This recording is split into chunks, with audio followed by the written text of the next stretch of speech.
नमस्कार साथियों, समसामयिक मुद्दों से संबंधित प्रश्नावली श्रृंखला के साथ मैं अमित आप सभी का स्वागत करता हूं। आज है 17 फरवरी 2020 और आज के हमारे प्रश्न किन मुद्दों पर आधारित होने वाले हैं, चलिए सबसे पहले एक नजर डालते हैं। तो पहले प्रश्न में हम बात करेंगे एम्स तथा मेडिकल कॉलेज के लिए जो मंजूरी दी गई है वो किस राज्य द्वारा दी गई है और कितने एम्स या मेडिकल कॉलेजों के लिए यह मंजूरी प्रदान की गई है, इस पर। दूसरा प्रश्न आधारित होगा एयर इंडिया के नए चेयरमैन व मैनेजिंग डायरेक्टर की नियुक्ति से। हमारा तीसरा प्रश्न भी एक नियुक्ति पर ही आधारित होगा, जो कि है भारतीय चार्टर्ड अकाउंटेंट संस्थान के नए अध्यक्ष की नियुक्ति से। चौथे प्रश्न में हम जानेंगे डीपीआई के बारे में कि डीपीआई क्या है। पांचवा प्रश्न आधारित होगा ऑपरेशन नकेल पर, जानेंगे कि यह क्या है और इसको किस राज्य ने शुरू किया है। प्रवासी भारतीय केंद्र का नाम बदलकर क्या रखा गया है, इसके बारे में हम बात करेंगे छठे प्रश्न में। वहीं सातवां प्रश्न आधारित होगा मन कृष्णा अभियान पर। आठवें प्रश्न में हम बात करेंगे भारत के नए वित्त सचिव की नियुक्ति पर।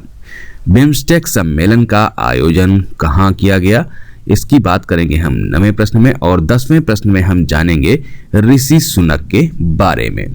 तो आइए शुरू करते हैं आज के इस सेगमेंट को और देखते हैं हमारा पहला प्रश्न क्या है। तो यहाँ पर हमारे पास प्रश्न है, हाल ही में भारत सरकार द्वारा जम्मू कश्मीर में कितने एम्स तथा मेडिकल कॉलेज के लिए मंजूरी प्रदान की गई है। हमारे पास ऑप्शन है 2 तथा 9, 1 तथा 5, 3 तथा 7, 5 तथा 9। तो यहाँ पर जो इसका सही उत्तर होगा 2 तथा 9। भारत सरकार द्वारा जम्मू कश्मीर में 2 एम्स तथा 9 मेडिकल कॉलेज के लिए मंजूरी प्रदान की गई है। एम्स संस्थानों के लिए केंद्र सरकार द्वारा प्रधानमंत्री स्वास्थ्य सुरक्षा योजना के अंतर्गत मंजूरी दी गई है।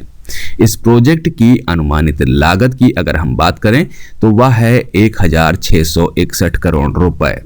इस प्रोजेक्ट को 2020 तक पूरा कर लिया जाएगा।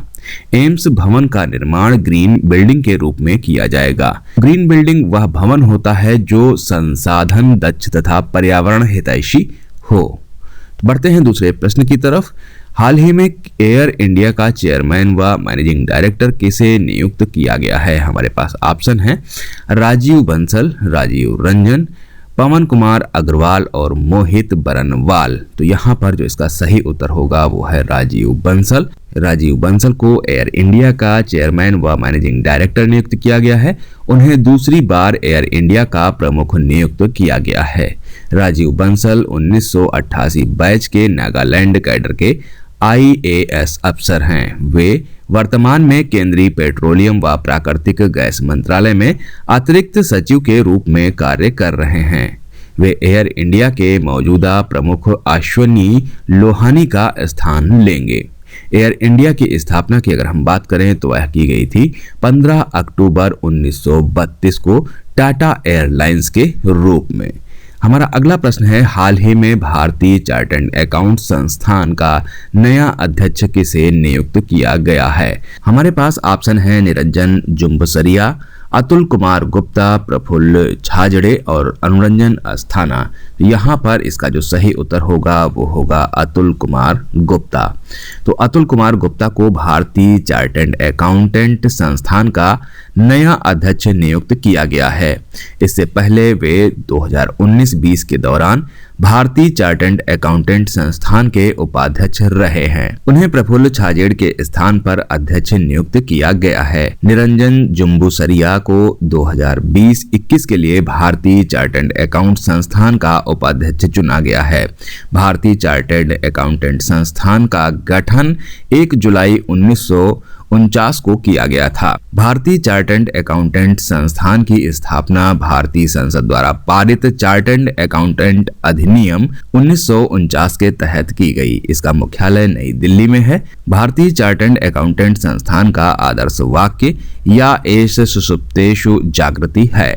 बढ़ते हैं अगले प्रश्न की तरफ। आरबीआई ने भुगतानों के डिजिटलीकरण की सीमा का प्रभावी ढंग से आकलन व नियंत्रण करने के लिए एक डीपीआई की घोषणा की है। डीपीआई में पी का क्या अर्थ है। हमारे पास ऑप्शन है प्रॉफिट, पेमेंट, पर्सनल और पोर्टेबल। तो यहाँ पर जो इसका सही उत्तर होगा वो होगा बी, पेमेंट्स। आरबीआई ने भुगतानों के डिजिटीकरण की सीमा का प्रभावी ढंग से आकलन और नियंत्रण करने के लिए डिजिटल पेमेंट्स इंडेक्स की घोषणा की है। डीपीआई बहुत से मापदंडों पर आधारित होगा और विभिन्न डिजिटल भुगतान तरीकों के प्रवेश और गहनता को सटीक रूप से प्रस्तुत करेगा। डीपीआई को जुलाई 2020 से उपलब्ध कराया जाएगा। हमारे पास अगला प्रश्न है, हाल ही में उत्तर प्रदेश के किस शहर में ऑटो रिक्शा के लिए ऑपरेशन नकेल शुरू किया गया? हमारे पास ऑप्शन है लखनऊ, कानपुर, गाजियाबाद और दिल्ली। तो यहाँ पर इसका सही उत्तर जो होगा वो होगा सी, गाजियाबाद। उत्तर प्रदेश के गाजियाबाद में ऑटो रिक्शा के लिए ऑपरेशन नकेल शुरू किया गया है। इसके तहत सभी ऑटो रिक्शा चालकों की पहचान सत्यापित की जाएगी और इन्हें 4 अंकों का एक यूनिक नंबर आवंटित किया जाएगा। इसे ऑटो रिक्शा में लगाना अनिवार्य होगा। हमारा अगला प्रश्न है, भारत सरकार ने हाल ही में प्रवासी भारतीय केंद्र का नाम बदलकर क्या रखा है?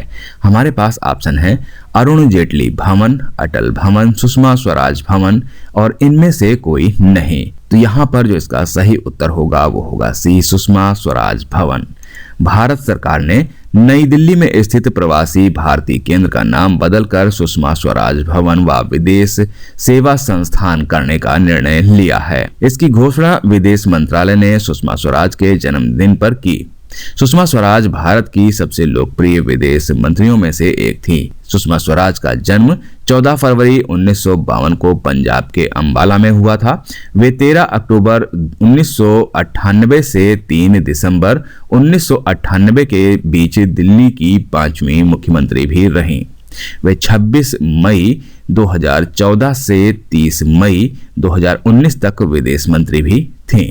अगला प्रश्न है हमारा कि किस राज्य ने clean Krishna Godavari canals mission और प्लास्टिक विरोधी अभियान के तहत कृष्णा नदी से निकाली गई नहरों की सफाई हेतु मन कृष्णा अभियान को लॉन्च किया है? हमारे पास ऑप्शन है कर्नाटक, तमिलनाडु, आंध्र प्रदेश और केरल। तो यहाँ पर जो इसका सही उत्तर है वो है आंध्र प्रदेश। आंध्र प्रदेश ने clean Krishna Godavari canals mission और प्लास्टिक विरोधी अभियान के तहत कृष्णा नदी से निकाली गई नहरों की सफाई हेतु मन कृष्णा अभियान को लॉन्च किया है। इस अभियान की शुरुआत जो थी वो आंध्र प्रदेश के रामावारपड्डू पंचायत से की गई। इस अभियान का उद्देश्य स्वच्छता को लेकर स्थानीय लोगों के बीच जागरूकता फैलाना और नहरों की सफाई करना है। हमारा अगला प्रश्न है, भारत का नया वित्त सचिव किसे नियुक्त किया गया है? हमारे पास ऑप्शन है देवाशीष पांडा, राजीव कुमार, राजीव बंसल, अतुल घोष। तो यहाँ पर इसका सही उत्तर होगा देवाशीष पांडा। देवाशीष पांडा को भारत का नया वित्त सचिव नियुक्त किया गया है। वे वर्तमान में वित्तीय सेवा विभाग में विशेष सचिव के रूप में कार्यरत हैं। वे वित्त सचिव के रूप में राजीव कुमार का स्थान लेंगे। हमारा अगला प्रश्न है कि नशीली दवाओं की तस्करी पर रोक लगाने के लिए बिम्स्टेक सम्मेलन का आयोजन किस शहर में किया गया है? हमारे पास ऑप्शन है नई दिल्ली, बंगलुरु, पुणे, भोपाल। तो यहाँ पर इसका जो सही उत्तर है वो है ए, नई दिल्ली। नई दिल्ली में नशीली दवाओं की तस्करी पर रोक लगाने के लिए बिम्स्टेक सम्मेलन का आयोजन किया गया। इस सम्मेलन का आयोजन नारकोटिक्स नियंत्रण ब्यूरो द्वारा किया जा रहा है। इस सम्मेलन में बांग्लादेश, म्यांमार, भूटान, नेपाल, थाईलैंड और श्रीलंका ने हिस्सा लिया है। इस सम्मेलन का उद्देश्य प्रभावित क्षेत्रों में नशीली दवाओं के अवैध व्यापार पर रोक लगाना है। बढ़ते हैं इस सेगमेंट के आज के अंतिम प्रश्न पर। हाल ही में भारतीय मूल के ऋषि सुनक हाल ही में किस देश के वित्त मंत्री बने हैं? हमारे पास ऑप्शन है अमेरिका, ब्रिटेन, रूस और जापान। तो यहाँ पर जो इसका सही उत्तर होगा वो होगा बी, ब्रिटेन। भारतीय मूल के कंजर्वेटिव पार्टी के ऋषि सुनक ब्रिटेन के वित्त मंत्री बने हैं। वो इन्फोसिस के फाउंडर नारायण मूर्ति के दामाद हैं। इससे पहले वे ट्रेजरी के मुख्य सचिव के पद पर नियुक्त थे। इनकी नियुक्ति पाकिस्तानी चांसलर साजिद जाविद के स्थान पर की गई है। तो ये थे आज के हमारे समसामयिक मुद्दों से संबंधित 10 प्रश्न। मिलते हैं कल नए 10 प्रश्नों की श्रृंखला के साथ। तब तक के लिए मुझे दीजिए इजाजत। नमस्कार, धन्यवाद।